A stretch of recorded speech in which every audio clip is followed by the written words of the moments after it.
You're listening to Arsenal for Democracy, episode 435, recorded on Sunday, July 17th, 2022. I'm your host, Bill Humphrey. Joining me on the line from Idaho, as always, is Rachel. Hello, Rachel. Hi, Bill. This week, we're talking about Telstar.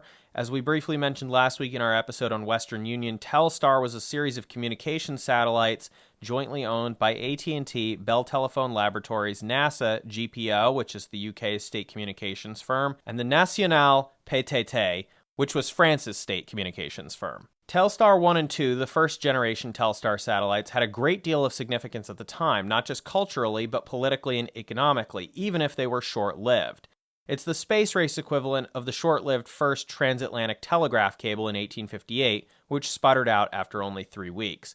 I'd say it's kind of a proof of concept over a few brief months for changing the time-space relationship of certain economic communications, not because there wasn't already reliable live communications across the Atlantic of other kinds, but because this allowed for live television broadcasts across the ocean, including perhaps most significantly for the period, live broadcasts of the American presidency to other parts of the world. And I do think that's really important to understand contextually here. Is obviously this is before the moon landing and so forth, but this is well into the nuclear age at this point, and the U.S. is clearly the economic and military hegemon, or at least the paired opposite to the Soviet Union at the time.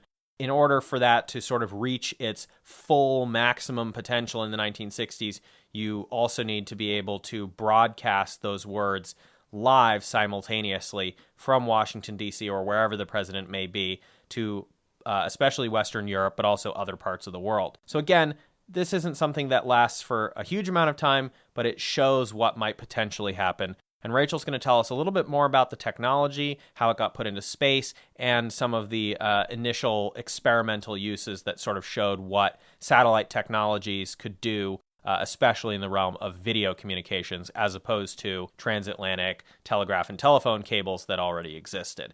So Rachel, can you walk us through what Telstar was and also what it wasn't, because it's obviously part of an iterative process, as many of these technologies that we discuss are. Right.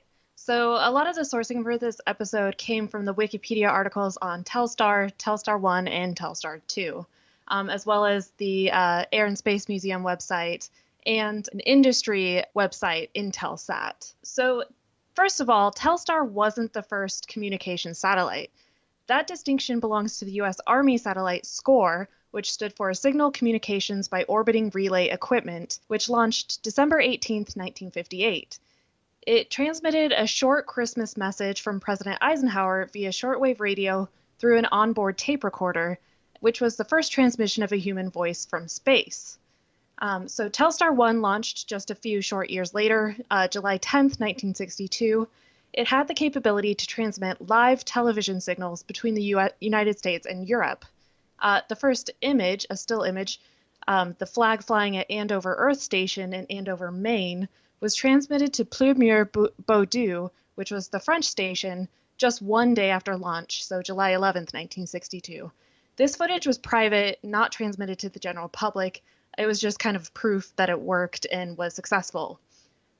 So it's important to note that data transmissions were restricted to 30 minutes at a time because Telstar 1's medium Earth orbit limited simultaneous visibility of the ground stations on either side of the Atlantic Ocean. So it wasn't able to transmit images across the Atlantic Ocean unless it had visibility to both of those ground stations.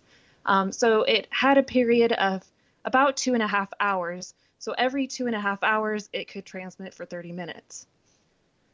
So quoting from the Wikipedia article on Telstar, almost 2 weeks later, on July 23rd at 3 p.m. Eastern Daylight Time, it relayed the first publicly available live transatlantic television signal.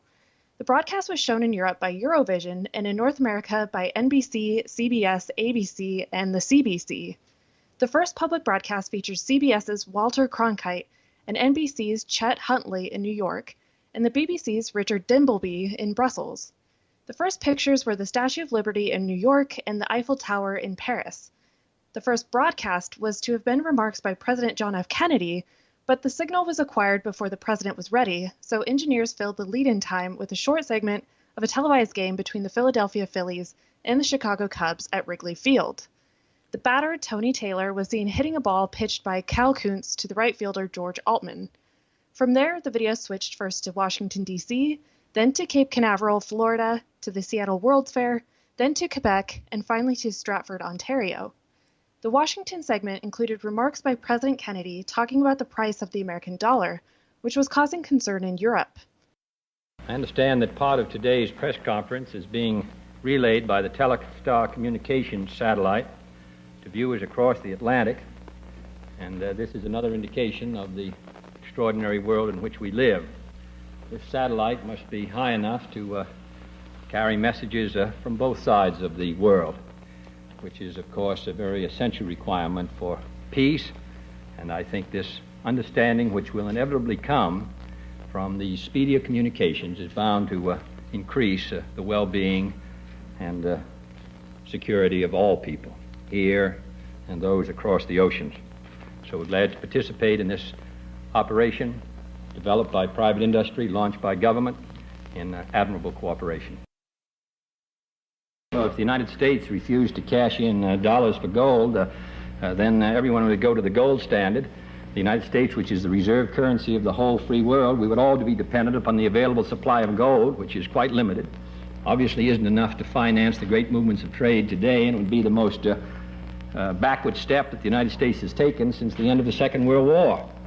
We have substantially improved our position this quarter, the second quarter over the first quarter. Our loss is down to almost a third of what it was in the first quarter.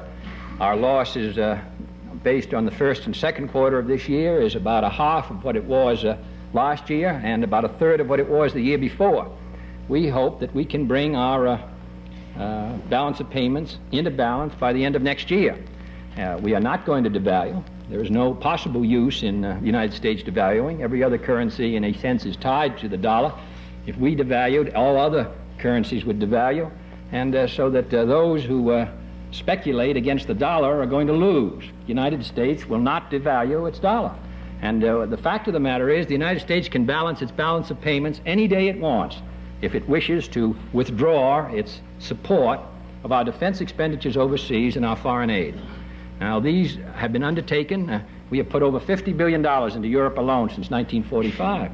And we are not requesting them to do anything but to meet their responsibilities for their own defense, as we are helping to meet them. We spend $1.5 billion in the defense of Europe and the NATO commitments. 30% of the infrastructure of NATO is paid for by the United States. We don't object to that.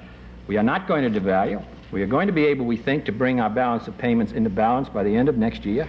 And I feel that those who hold dollars abroad have a very good investment. And we have over $16.5 billion here in the United States. We have over $50 billion held by American citizens in investments overseas.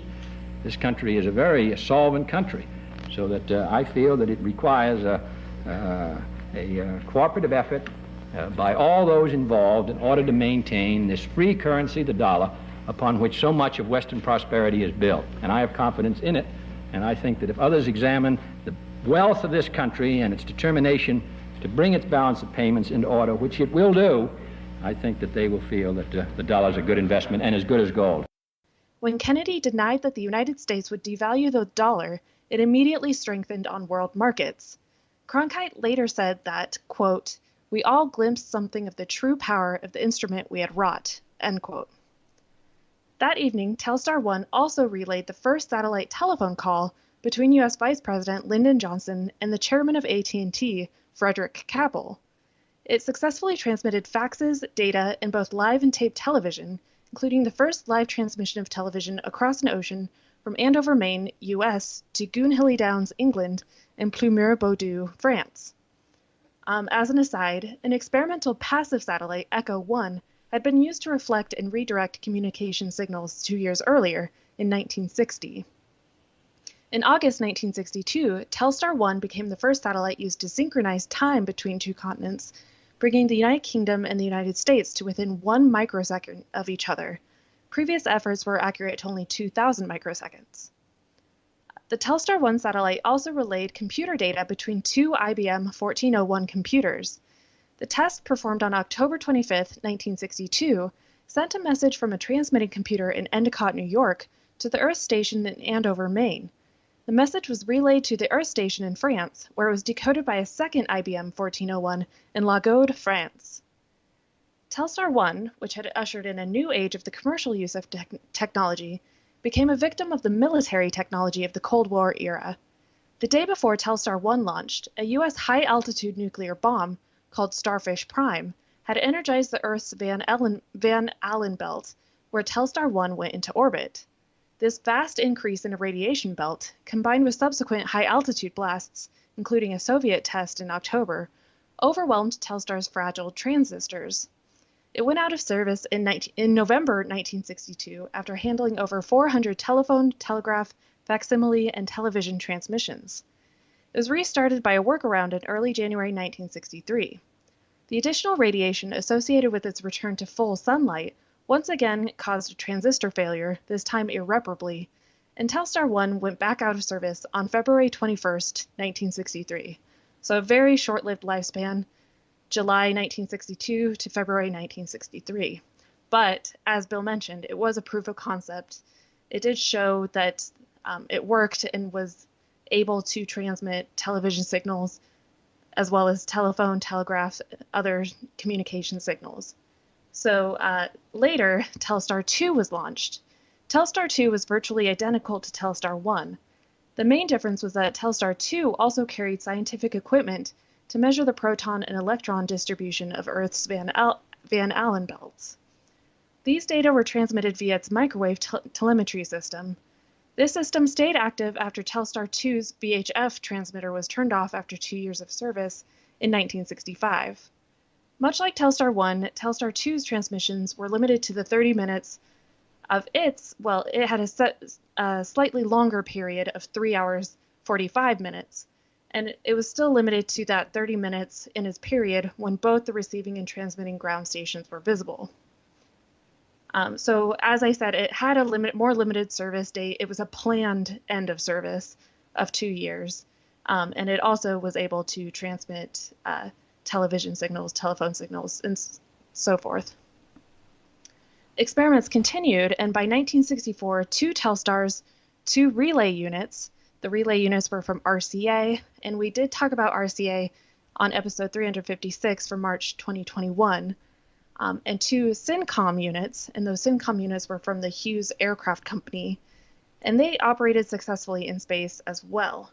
SYNCOM-2 was the first geosynchronous satellite, and its successor, SYNCOM-3, broadcast pictures from the 1964 Summer Olympics in Tokyo. The first commercial geosynchronous satellite was Intelsat-1, also known as Early Bird, launched in 1965. Subsequent waves of Telstar satellites were launched starting 2 decades later in 1983.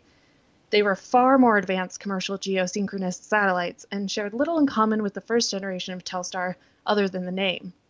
The most recent Telstar satellite, Telstar 19V, was launched July 22, 2018 on a SpaceX Falcon 9 rocket.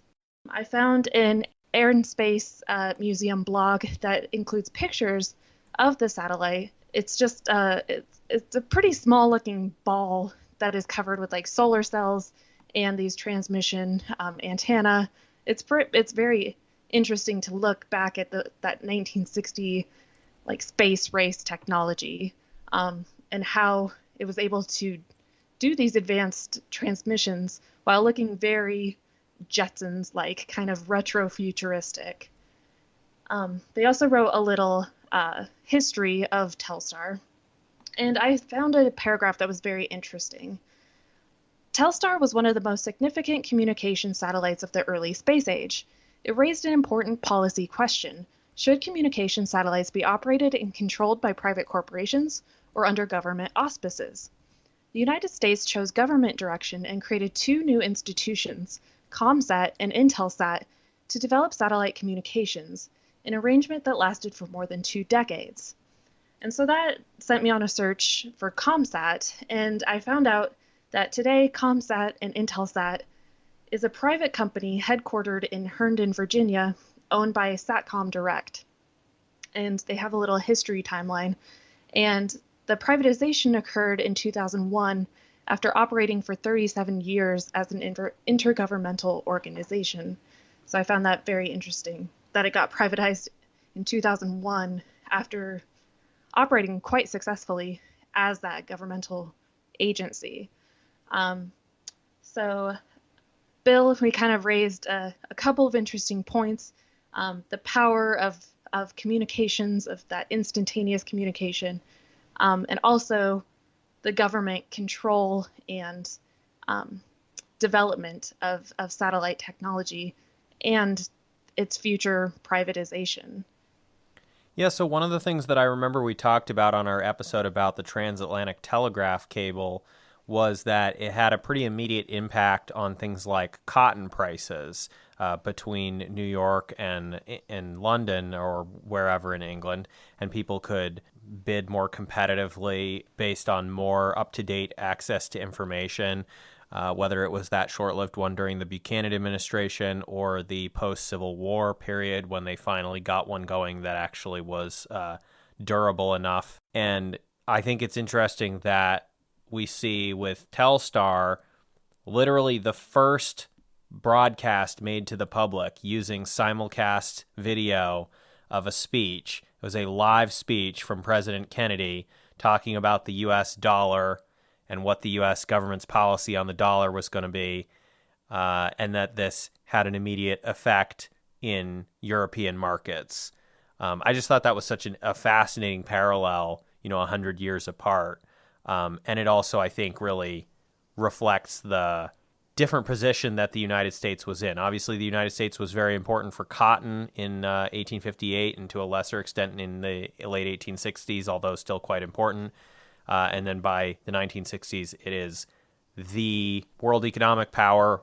You can refer to the episode I did on Nixon's gold in the series on the 1970s, where I talk more about the Kennedy, Johnson, and Nixon eras in terms of dollar policy on the world stage and so forth, and dollar reserve currency status.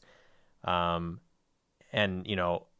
you then also see that this sort of military nuclear, the atomic presidency, the nuclear executive, gives this speech, and then a few months later, this satellite basically bites the dust because of U.S. nuclear weapons testing in the atmosphere. Yeah, I found that kind of poetic as well.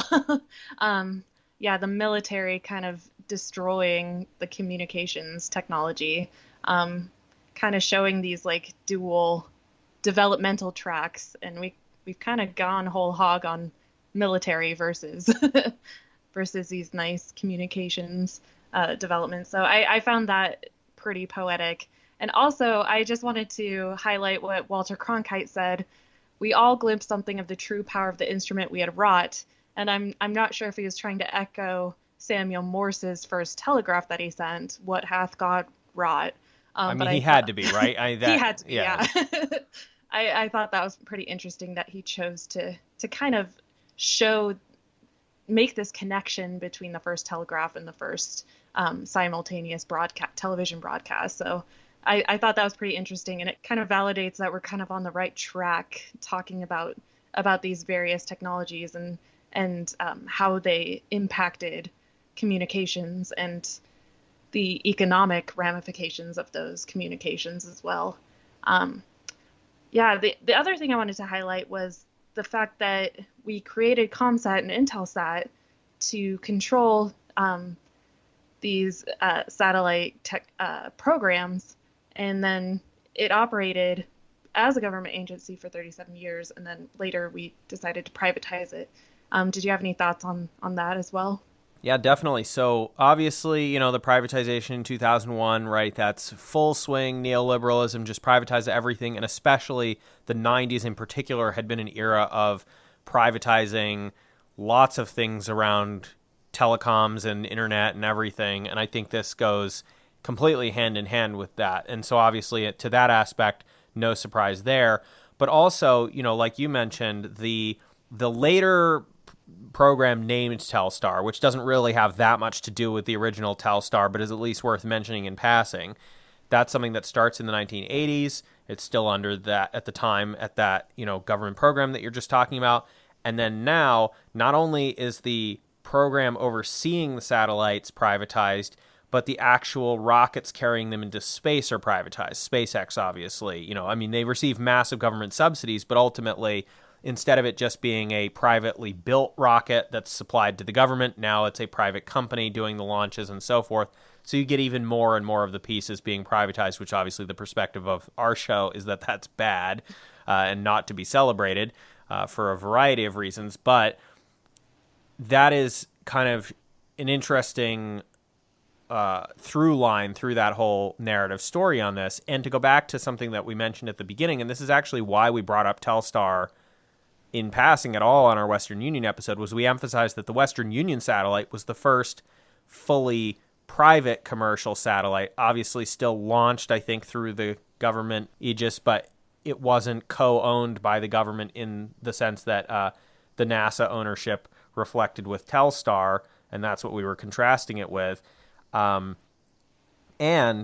the sort of uniquely American approach of the 1960s is reflected in Telstar 1 especially because, as we mentioned at the beginning of this episode and last week on the Western Union episode, this was a project of AT&T and Bell Telephone Laboratories, both private companies with massive government ties and contracts in the United States, and also NASA directly being a government agency. And then on the other side of the Atlantic, their partner organizations, not just obviously the broadcaster partners, which you see the similar dynamic of private broadcaster in the U.S. versus state broadcaster like the BBC in Britain, but that the co-owners with AT&T, Bell Labs, and NASA from the British side is GPO, which had been this was the postal company that was at the time a communications conglomerate owned by the government and hadn't been privatized yet, and National PTT, which was France's state communications firm at the time. And seeing the different approaches that was being taken, I think, is reflected in this project and the ownership structure of it. And I thought that was interesting as well. I don't know if you thought anything about that or if that caught your eye.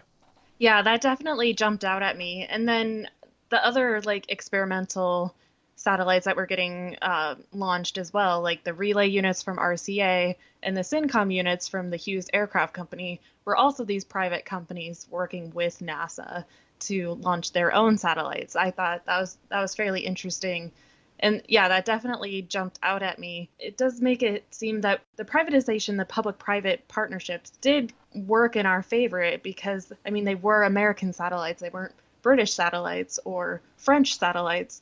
So I think just having all that capital flowing did lead us to these innovations. But it is interesting that we had the private TV companies or the private radio companies and telephone companies versus these state-run telecoms organizations.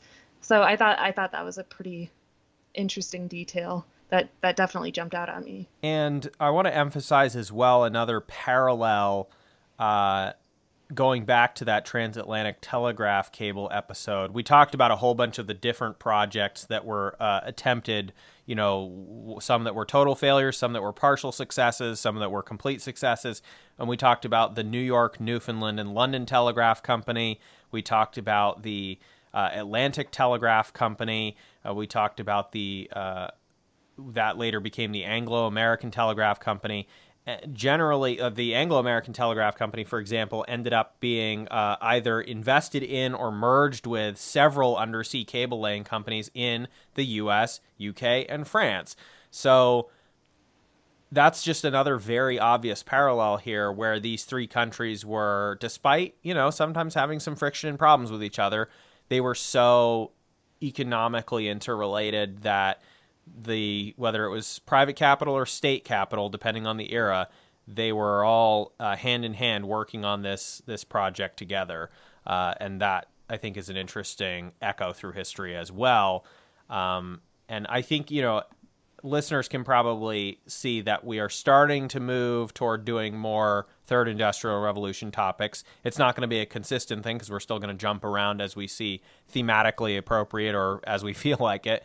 But that this is now well into the era. And you also mentioned that a integral part of this isn't just the rocket technology, which we did an episode about that. It's not just the physical transistors, which we're going to do some episodes about that.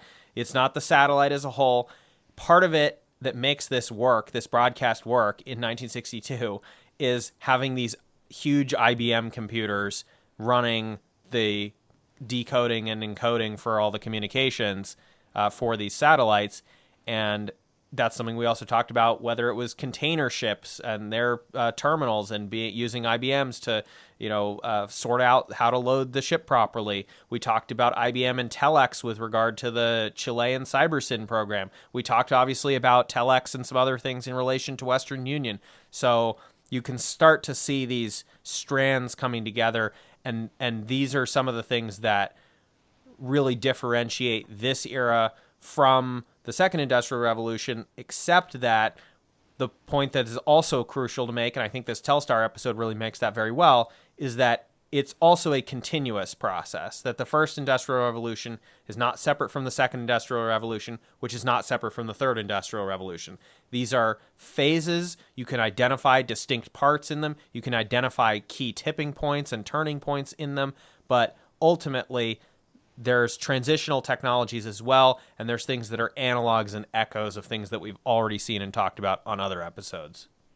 Yeah, I didn't even think about that France, UK, US echo from the telegraphic era to this transistor era. That was an interesting repeat from the second industrial revolution in going into the third industrial revolution. I think we'll see a lot more of these kind of echoes and repeats as we start kind of transitioning and start tying together the second and third industrial revolutions. All right. Well, Rachel, thanks so much for coming on the show this week. Thanks. It was an interesting topic this week.